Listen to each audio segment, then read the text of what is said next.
Hey, good evening, ladies and gentlemen, and welcome back to Gorman on Target, brought to you by the Wilson Hill Pistol Club, Manchester's greatest little secret.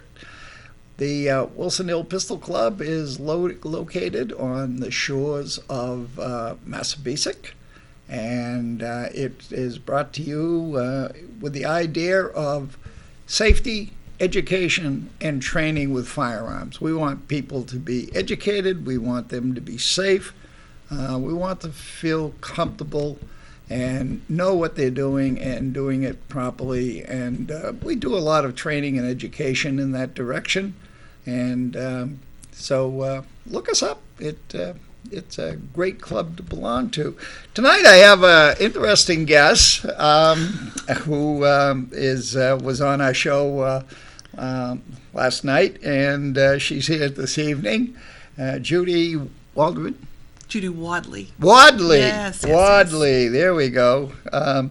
Well, Judy, you've had a little bit of baptism of fire here. Yes. So you're an old veteran now. You know, we'll get you a steel hat and a bayonet, and you'll be all set, ready to go. So it was a pleasure having you on the show before. It's a pleasure having you on the show right now. Thank you very much. We talked a lot about Law Day last time, and the whole scenario about the law and what it's like to shoot and when, and it was a very interesting class that you learned a lot. Yes. I understand. Yes. Well, let's move on to some other things. You said you took basic pistol. Yes. Tell us about your basic pistol class. There were only 3 of us in the class. It was nice and small, which was great. Yep. And it was more than I had expected it to be. It was a lot of hands-on. There was a lot of book work, but there was also hands-on with dummy bullets and so forth. Learning how to load properly, how to handle the firearm properly before we even went into the firing range. And a lot of things that I did not know. Being a new gun owner, I had been out shooting a few times, but didn't know a lot of the basic safety rules that you should be following with the handgun. So, when did you take that class? Roughly. That was about 1.5 years ago. Oh, that I took it. Yeah. And have you been shooting since then? No? Yes. Yeah. Yes. Now, let me ask you this. What do you feel carried over from the class into your actual shooting when you go to the range or wherever? What carried over? What impressed you to where you say, oh yeah, I've got to remember whatever? Learning when you're at the range, when you can touch the firearm, when you shouldn't touch the firearm, loading it when you can, when you cannot, not really thinking that the weapon is unloaded when you just... Time. We don't allow the word weapon when we're talking about firearms. The firearm. Weapon is a word used by the media because it's sensational. This desperado went in and bought a weapon, and they took the weapon, and he killed people with the weapon, and they love that stuff. We use the term firearms. Sorry, the firearm. Thank you very much, ma'am. When you have the magazine out of the firearm, Don, yes, ma'am. And thinking that it's okay to, why can't I load the magazine while they're changing the target? Big no-no. Ooh. Big no-no. Everything gets put down. It's very basic things that I was not aware of it. Those are the type of things. Firearm down, magazine down, ammunition down, wait. Right. Until the whole line is clear. Now, why would you do that? Why would the instructor be so uptight about don't load the magazine and put the firearm down and yada yada yada? What's going on here? Well, I would think it would be just all very basic safety. Sure. That anything can happen. Yeah. Anything can happen. And we have people downrange changing their targets. Right. So we have folks that are legitimately in front of the firing line. Correct. Changing targets, analyzing targets. Mm-hmm. So the rule is when people are downrange, we say that the range is cold. During that time, firearms, ammunition, anything that is on the bench is a no-no. You just don't touch it at all. And the instructors that are there would very nicely nudge you if you said, oh, I think I'll move this over here a little bit. Yeah.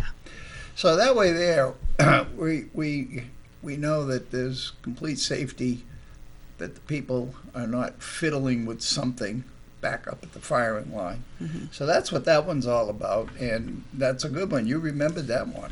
Yes, yes. It seemed very structured, the firing part of it. Yes. Yes, the firing part of it was very structured. And why do you think that is? I think you need to respect the firearm. You need to respect what's in your hand. And we followed very specifically when he told us, okay, now you can pick it up. Okay, now you can put the magazine in, and so forth. I don't think a firearm is a toy by any means. Amen. And I think it deserves the respect.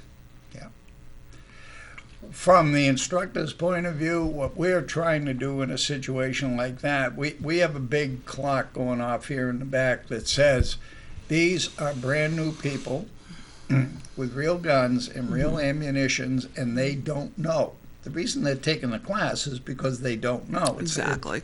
It has nothing to do with intelligence or anything else. It has to do with you've never been taught. Exactly. So we as instructors have to keep our eye on a whole bunch of things, like how's your stance, how's your grip, how's your breathing. I mean, a lot of things we look at, but the number one thing we look at is safety. And just somebody, when we say magazines out, lay them on the table. Lay your firearm down safely. Safely means that the ejection port is facing up. That way there I can look over your shoulder and see that there's nothing in the chamber. Or any other instructor would be doing the same thing. So you see people, they lay it down with the ejection port facing down, and we remind them, no, it's got to be faced up. We're very precise, but it has to do with safety. And it's good training because it trains you as an individual that there are certain rights and wrongs with this thing. But does it take away from the fun of shooting? Absolutely not. All right. Absolutely not. All this Marine Corps drill stuff, and you're still having a good time down there? Yeah. So what'd you do? How'd you do? What were you shooting all over the place? Actually, I was pretty good. They were up and down, but it was basically in a pretty solid line up and down. So it wasn't all over the place, but Were they all on target? Mostly. See, we're going to have a new program called Judy on Target, folks. That'll be coming to you. No, we won't. No. I think I've just been vetoed on that show. I'm sorry about that. It really would have been a great show. So I know where you're shooting, but it's pretty much following a pattern. Yes. And was there any conversation about consistency in that whole class? There was, and there was also talk about compensating with the way you're holding the firearm to get more toward the target that you're actually shooting for. Notice, folks, she used the term firearm. I'm proud of her. I'm a fast learner, Don. You sure are, boy. But yes, he did show us how your pinky goes one way, hold it tighter, hold it a little more loose, and so forth. And just very small adjustments really brought you more toward the target. Yeah. That was kind of the fun part of it. It was. Now, what did you do with your target at the end of the day? I brought it home. Oh, do you mean before I brought it home? Like, did we look at it? Well, yeah, we looked at it and analyzed it, I am sure. Yes, we did. Yeah, and compared each person's and why this was over this way and why this was, where you were off, why it was like that, and how to compensate for that. Yeah. But no, I was asking, After that was all over, what did you Yes. do with the target for the end of the day? What did we do? You brought it home? Yes, I brought it home. Why? Well, I wanted to show it off. Doesn't every relatively new shooter want to show what they've done? Let me tell It's you. like going to an art class and bringing it home. Let me tell you, I had a lady there one time. She says, "Oh, Don, you just don't understand. I've never fired a gun, never picked it up. I couldn't hit the wall." I said, "Well, we'll see about that." Long story short, a lot of training, a little coaching, and get her on. And she was shooting groups of 50 feet that you could cover with your hand. Wow. Yeah. So anyway, the more she did it, the more excited she got, and by the end of the class, we had to give her a Valium or something. We had to calm her down. Right? She takes a target. She says, "I'm going to take this home and I'm going to show my husband. I'm going to take this to work and show my coworkers. I'm going to take this to work and show my boss." And I couldn't help it. I said, "Yeah, and at that time you're going to ask him for a raise, right?" See how on target I am? Oh, Yeah. right, I'll tell you. She really, she got they all do, but she really stuck out in my mind. Boy, Yeah. She was going to show the whole world. But it is a lot of fun, and the satisfaction we get from the instructor's point of view is exactly that kind of enthusiasm. We know we've done a good job. And when somebody is that excited about shooting and shooting safely and shooting correctly and very proud of it and very happy with it, we know we've done a good job. That's our satisfaction. That's where we go home with our little smile on our face. And, yeah. Well, anyway, tell us a little bit more about the store. I don't think you've explained where you work here tonight. I work at Wildlife Taxidermy and Sports Center on the Massabesic Circle in Manchester. Oh, yeah. Yes, and I work mostly in the office, bookkeeping, purchasing, that type of thing, but I do work on the sales floor a couple of days a week as well, on the registers and so forth. So, yeah, it's a great place to work. Is it? Great place to work. Yeah, why is that? It's a small mom and pop store, Yep. and we're family. Yep. We're family. Yeah. We love each other one day, we hate each other the next day. It's the dynamics, of a family, but it works. It works very well. You Sure. know? Yeah. And you have to know a little bit about everything to work there. So, yeah, and it was my introduction to firearms and archery and that type of thing. I really hadn't been exposed to it prior to that. So that's where I got the bug. Oh. Was starting to work at the store. Yeah. So now you're saying firearms, and we understand that, but what else is there?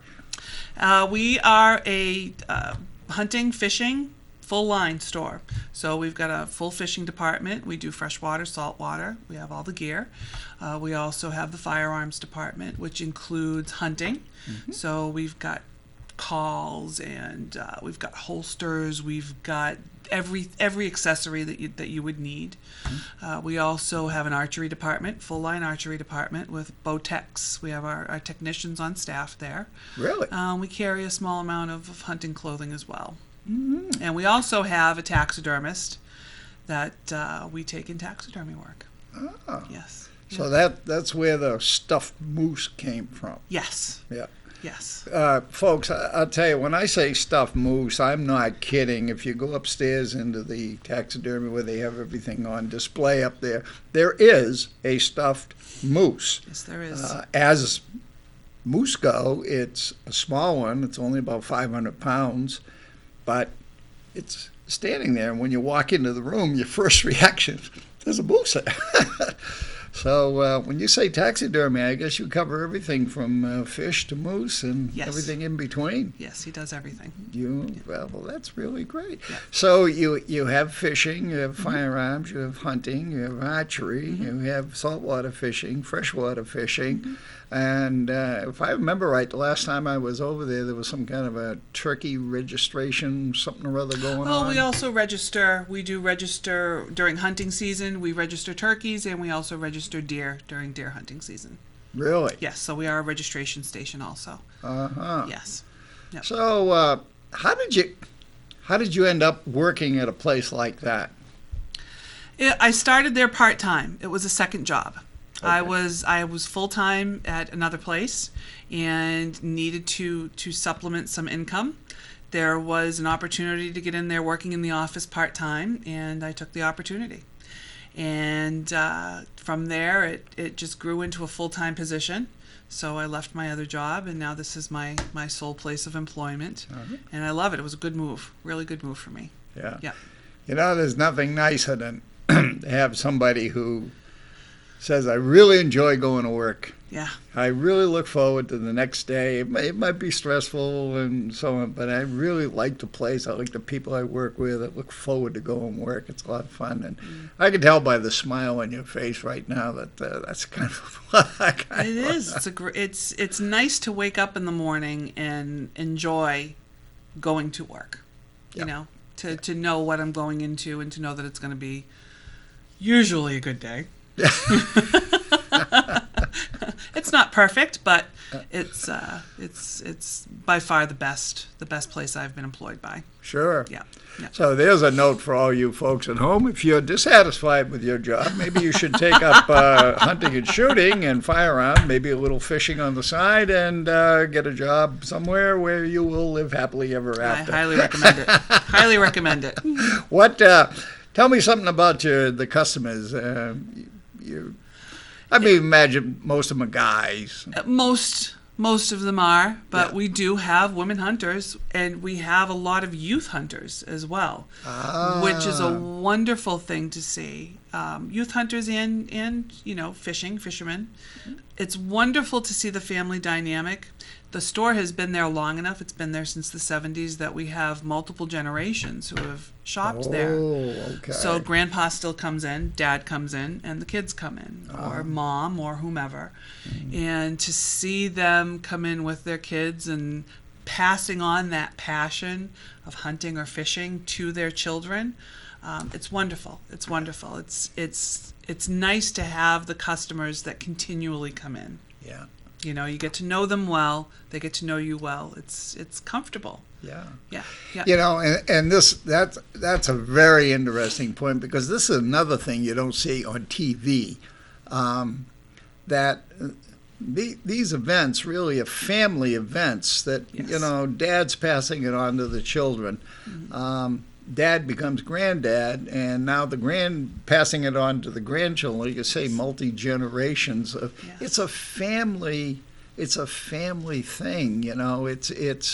It's a bonding experience. I see it when I'm running my classes. A lot of times we'll have parents that bring in a minor that would like take a gun class, and we're very strict. There has to be a parent and or some kind of relative, Right. legal guardian, but aunt, uncle, whatever, and they have to be there for the whole day.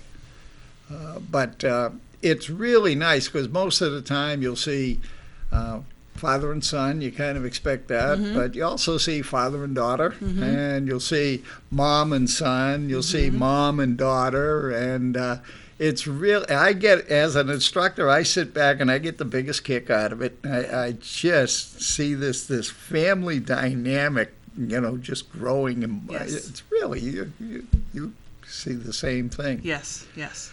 So that was interesting. What tell us about somewhere? I mean, you have to have had some interesting experience with a customer. Put me on the spot. I am putting you on the spot. Oh boy, there's been a lot of No names. interesting. No names. No names. No names. No names. A lot of interesting experiences as there is in retail. Oh yeah. Something that sticks out. It's really hard to say. I mean, the things that stick out in my mind aren't as much hunting and fishing related as much as they are related to just working behind a register and having irate people on the other side, which can happen anywhere. Yeah, right. Those are the things that stick out. As far as our customers as a whole, I mean, yeah, we've got some interesting characters that come in. They come in a lot, and half the time it's just to come in and talk to the guys and tell the fishing stories and tell the hunting stories, and just come in and be part of the crowd. And the really neat thing about that is that these customers will also become pseudo employees. If somebody else comes in and, I'm looking for, I want to go fishing, I don't know what I'm fishing for, they will take them right under their wing and help them buy product, which is great for us, needless to say. Yeah. But it's a good thing we've got going with our regulars. Yeah. For sure. Yeah. For sure. Yeah. And I've actually been there in the store, and I've witnessed that where somebody was. I'm more in the firearms thing. I really don't fish, but somebody was coming in asking a lot of questions about this caliber and that type of gun, and so on and so on and so on. And some fellow who has been standing there who a half hour ago was purchasing or thinking about purchasing it, but we're all listening to this conversation with the newbie, and all of a sudden, well, let me tell you, here's what you want to be looking for, and, so on and so on. They step right in and help the newbie, which is a trait, by the way, that you will find in the firearms community. And again, this is something that people do not know about because of watching TV and the movies. But if you go down to the range, for example, down in Wilson Hill, and you walk in on a Saturday and 2 or 3 guys are there and they're shooting, and you happen to notice some firearm you've never shot before. What is that? Oh, it's a 45. I never fired a 45. Would you like to? Yeah, it's true. Yeah. It's true. Yeah. Sure. Yeah. They're friendliest guys in the world, yes. and they'll let you try their stuff. And some of these target pistols, these competition target pistols, I mean, we're talking $2,500 worth of .22 pistol here. Yeah. Want to try it? Yeah.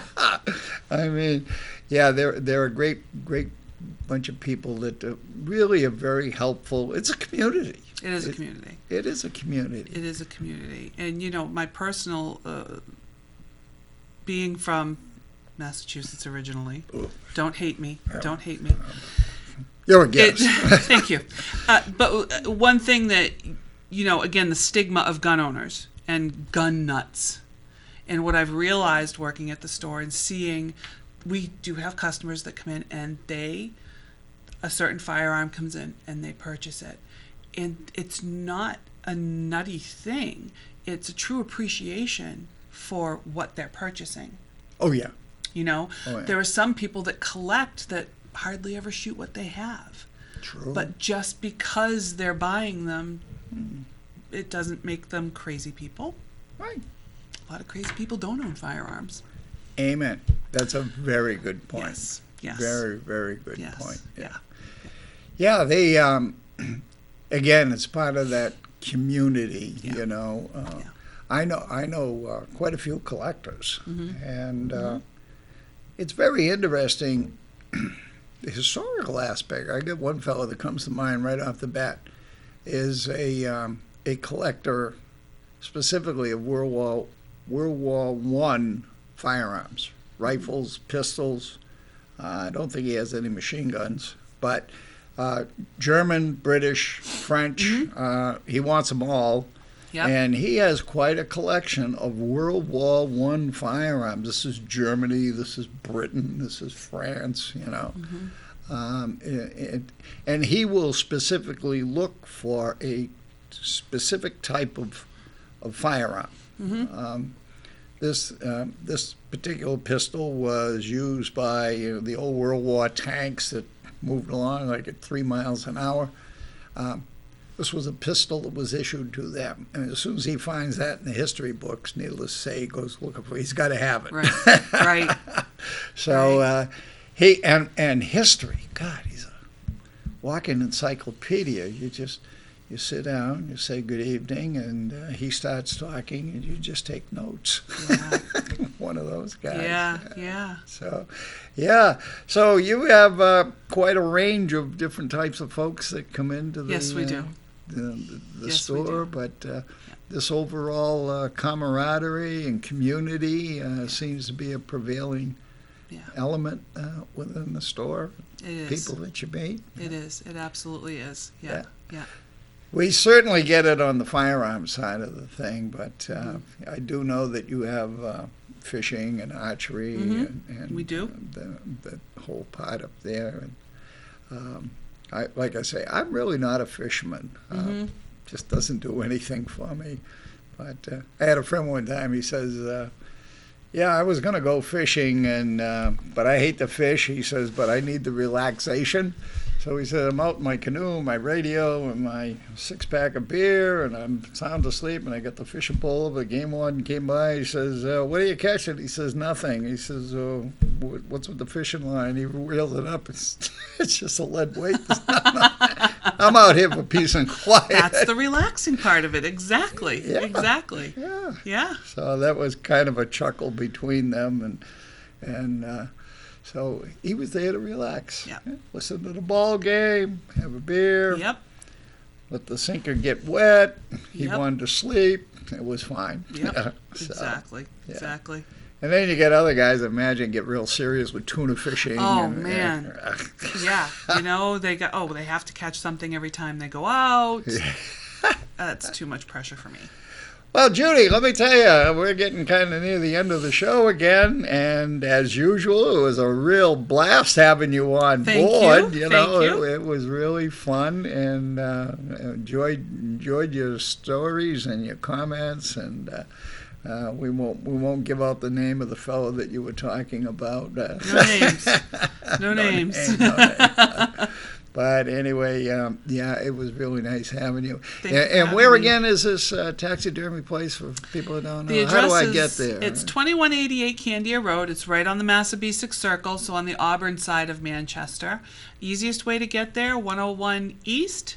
Take exit 1 for the 28 bypass. And that's it. That's it. Well, on that note, I am going to wrap up the show, folks, and thank Judy for coming in.